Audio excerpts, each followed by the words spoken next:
This is Sports, Religion, and Politics. And I'm your host, Isaiah 53. So I just want to get into it, talk about the dynamic of the heavyweight division and what's going on right now. And talk about Anthony Joshua, Andy Ruiz, how I feel about Andy Ruiz, how I feel about Joshua losing to Andy Ruiz, how I feel about Deontay Wilder and Andy Ruiz possibly meeting up in the future and duking it out. So let me give my take real quick. As far as Joshua, man, I feel like a lot of people really don't understand boxing. Like, they don't understand, like, yeah, Joshua shouldn't have lost to that guy, but Joshua is an overachiever. Like, this dude is young. Like, he's like 27, 28 or whatever, right? And he started boxing when he was 18. He won an Olympic gold medal in a sport that he just picked up. Like, he beat Vitaly Klitschko, or Vladimir Klitschko, excuse me, in a epic fight. How can you hate on that? I'm just confused. He had wars with Dylan White. Come on, man. I feel like people are just like ready to just, if you have a loss, like, your life's over. Come on, man. You people have to understand boxing, man. Muhammad Ali had losses, and Ali's arguably the greatest fighter of all time. Mike Tyson had losses. George Foreman had losses. Joe Frazier had losses. All of the great fighters had losses. Tommy Hearns had losses. Sugar Ray Leonard had losses. Marvin Hagler had losses. In my opinion, Marvin Hagler should have never lost to Sugar Ray. I mean, whatever. Joshua's going to be okay, and I feel like he'd be better now that he lost and that he knows what his weakness is and what he's not good at and what he can improve on. See, I felt like he didn't really know his weaknesses until he fought Andy Ruiz. Andy Ruiz wanted to fight with Joshua because Andy Ruiz knew Joshua's weakness. He knew Joshua couldn't fight going backwards. And I believe the same could be said for Deontay Wilder. I don't think Deontay Wilder fights that great going backwards either, but I feel like Andy Ruiz would be a tough matchup for either Joshua, Wilder, either guy. So I'm really digging Andy Ruiz, man. I like his style. I like how he uses the jab as like a spear. It's like a spear jab, and it keeps you. It freezes the opponent, and when the jab freezes them enough, right behind the jab comes a combination. When he gets in range, he's got some ferocious combination with power, and he's got a respectable punch. I don't know why people were like shocked that he beat Joshua. If you watch boxing and you watch the way a guy fights, you can tell who's going to be a stylistic nightmare for certain people. And on that day, Ruiz's style got the better of Joshua. In the rematch, I don't think Ruiz would be as he's not going to be a surprise anymore to Joshua now. So I think he caught Joshua off guard, but the second time around, that's not going to matter. I don't think Ruiz, even though he's gifted, I don't think he can do it twice. I just think Joshua's going to watch the tape, figure out what he did wrong, work on fighting going backwards, work on his jab, because he's throwing his jab downward at Ruiz, and I don't think that was a good idea. Like, why would you want to throw your jab downward at the guy, and waste your energy? It's just, when you throw jab down like that, it's just, and it missed a lot. He kept missing with the jab. It wasn't even finding the target. When you're fighting a shorter guy, Deontay Wilder throws a better jab when fighting shorter people than Joshua does fighting shorter people. Like Deontay's jab kind of comes up and flicks with the bottom of the knuckles, like a kind of like a pow, rattles your brain. You know, he's got a whipping jab. Like, oh, you think you're gonna run in here? Pow, hold that. You know, like Deontay's jab, even Deontay's jab is a power jab. Like he doesn't really put his jab out there to gauge the distance like as much as some fighters do. Deontay's jab is like, you better respect me type of jab too. So it's authoritative, you know. I think the issue though for Deontay when he meets up with Ruiz, I believe Ruiz is going to lose to Joshua this next fight, but I do think Ruiz will get a shot against Wilder because he beat Joshua. And I think Wilder's going to feel like, okay, let me see, if he beat Joshua like this, I'm going to beat him to show that I'm better than Joshua. And I feel like what's going to end up happening is Ruiz is going to shock Wilder too if he, you know, if he's just trying to, you know, use him like he's some type of stepping stool to show his greatness. I don't look at Ruiz as a stepping stone for anybody. I believe Ruiz is a dangerous fight for any opponent because he knows how to fight being short. And when you're short with smaller arms, he's like a little tank. And he's destructive, kind of like when you're too close to Ruiz, he can let off some brutal combinations, you know, and he's got a lot of pop and power behind it. So I want to see how Deontay does against somebody that when you try to, you know, when you try to establish yourself against them by throwing a punch, you got 5 punches coming back, 3 to 5 punch combinations coming flying back at your head every time you think to throw a punch, and that's what Andy Ruiz does. He makes you defensively accountable for your actions. So if you make a mistake or you try to throw a punch and it's like a lazy punch, or if you, like Wilder does, he kind of throws a punch and he's off balance sometime, he can get caught by Ruiz. And I feel like Ruiz's head movement and defense and ability to slip and fire back is good enough to give Deontay a lot of trouble. I think the thing with Deontay is he's so strong and powerful that people give him too much respect because they don't want to stand next to him too long, and they're like afraid to get hit, which rightfully so. But there's got to be a healthy balance of you know, aggressiveness. So if you're not too aggressive and you're too timid, you get sniped. You'll get hit with something big eventually by Deontay. And if you're too aggressive and you keep pressing him too much, you'll get hit by something big by Deontay. So I think it's the confusion that you have to put him in, which I think Andy Ruiz is really good at. Andy Ruiz can put you in a state of confusion where it's like you don't know when he's coming. You don't know when he's going to hit you. You throw a punch and he hits you 3-4 times, 3 to 5 times. You're like, oh. And then you're like, you get gun shy and you start to question yourself. And you're like, man, should I throw this punch, or when should I throw a punch? Like, you're not comfortable. And when he gets you into that state of mind, it's all like downhill. Like, you don't want to be thinking, what is he going to do next? And I feel like that's where he put Joshua when him and Joshua fought. Joshua was like, you know, what is he going to do next? You know, Joshua was really worried about more what Andy was doing than establishing his own offense. And I felt like Joshua wasted a lot of energy and was too aggressive trying to get him out of there when he hurt him, that he didn't realize Andy Ruiz wasn't as hurt as he thought he was.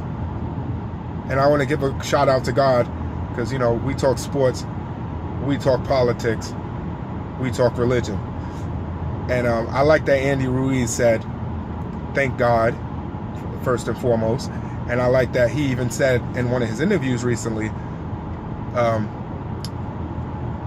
he said, when I was down, when Joshua knocked me down, he said, I said to God, I said, Father, like, God, give me strength.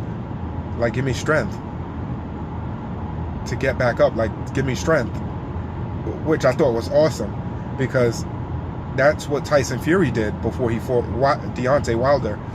When Wilder nailed Fury, Fury already prayed before the fight and was saying to God, like, give him the strength and give him the power to be able to withstand what he was going to endure. And I thought that was beautiful. So always, to God be the glory, and most importantly, God be the glory.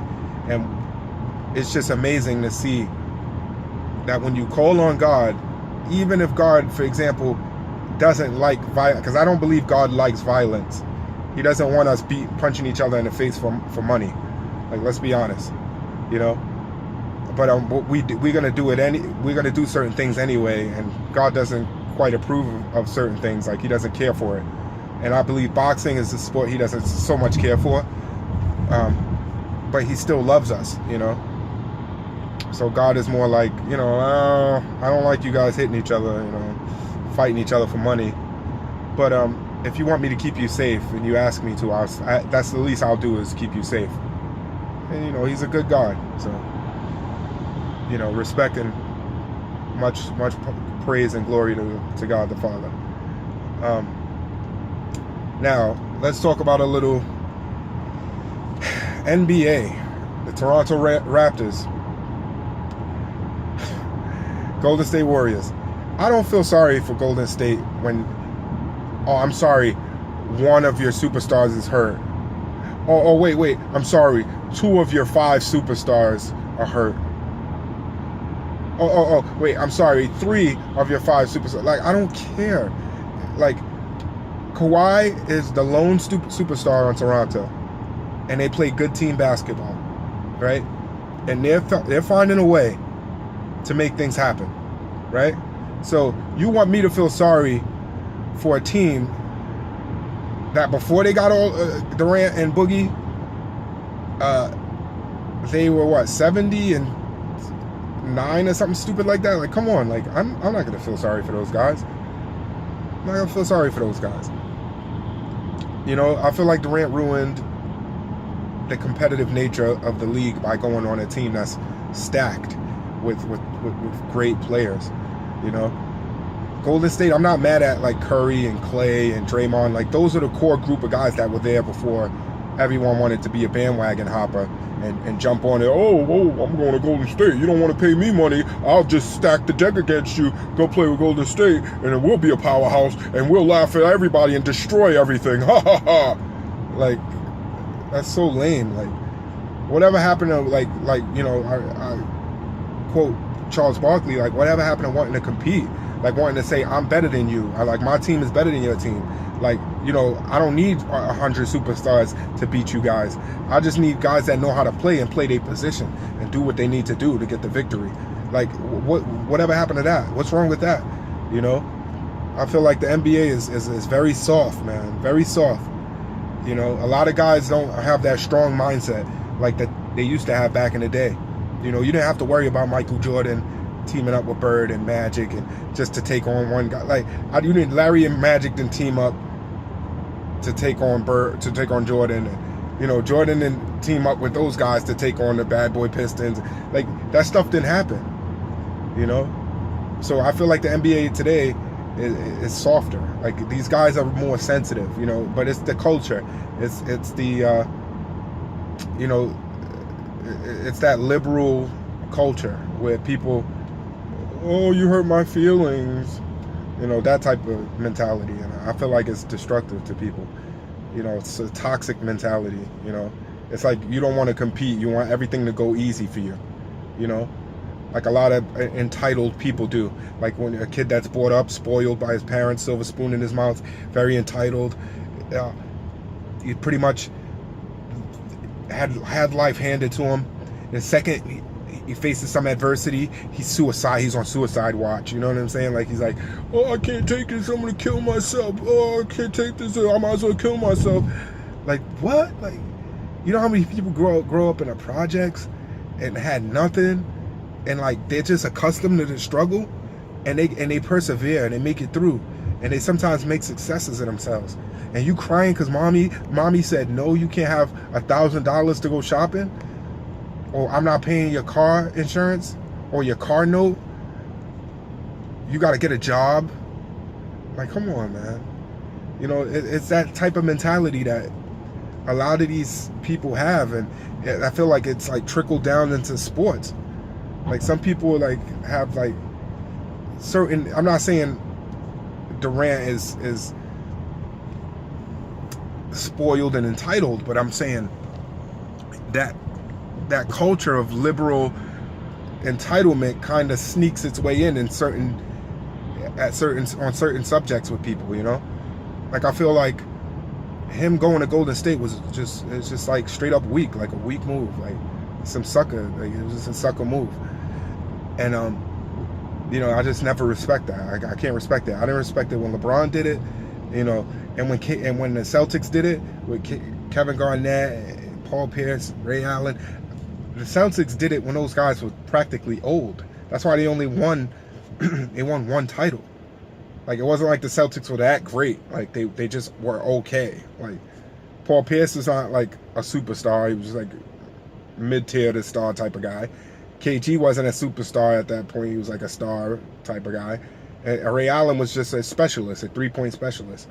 You know, so they weren't like, you know, it's not like it was freaking Steph Curry, Durant, Klay Thompson, all of them on the same team.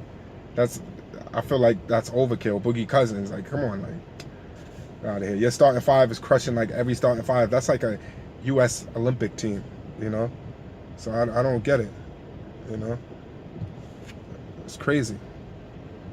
It's just a soft day and age, man. Soft day and age. So you know, I'm rooting for the Raptors. You know, I like Curry. I always root for Curry, but because he's a Christian brother, and I respect that. You know, and I like how he gives God glory, and when he makes his shots, he'll do a little point to the sky. I like Curry a lot, but I just don't like the way that team is constructed with too much talent, man. It's just, come on, man, get out of here. Like Durant, pack your bags, man. Get up out of here. Like nobody wants you on that team. Like nobody respects you. Like Durant is getting like dragged in the mud. Like his name is, like he don't even got the same respect like he could have. I feel like Durant is gangster player. Like nobody's even like on his level like that. Like he's the most gifted scorer. Like I'm talking like naturally could give you buckets that I've ever seen. Like 6'11", with handle, mid-range, long range, sky on you, yam it on you, passing, good IQ. Like come on, like wait, free throws. Like what can't he do, son? Like, but and then he's like, oh, I'm up 3-1 on Golden State, and they came back and beat me. I know what I'm gonna do. I'm gonna leave this team up with them that beat me, and I'm gonna win a ring. Like, why would you do that? Like, he's just, come on, Durant, man. You better than that, bro. You gotta get up out of there. Go join Kyrie. Go join Kyrie, man. Get up out of there. Do something. Get out of there, please. And if you join LeBron, it ain't that bad now because LeBron's kind of getting old. So I don't have a problem with people helping LeBron out. You know, because LeBron's getting up there. You know, all it takes is 1 year for you to see it. LeBron ain't never been injured in his whole life. And this year he got injured, and he was actually injured. He couldn't play. I've never seen LeBron not be able to play. I've seen LeBron look like he broke his leg and ankle at the same time and still get up and shake it off in the past. So, you know, he's getting older. You know, the body's going to get weaker. It's going to start to break down. You know, things ain't going to come as easy as they used to come. You know, so it was good talking to you guys. Let me know what you think. You know, if you agree with some of the stuff I said, feel free, let me know. But if you don't agree with some of the stuff I said, that's fine. Tell me you don't like it. I ain't mad at you. You know, again, this is Sports, Religion, Politics, and it's your boy Isaiah 53. You know, God first, everything after. All right, take care.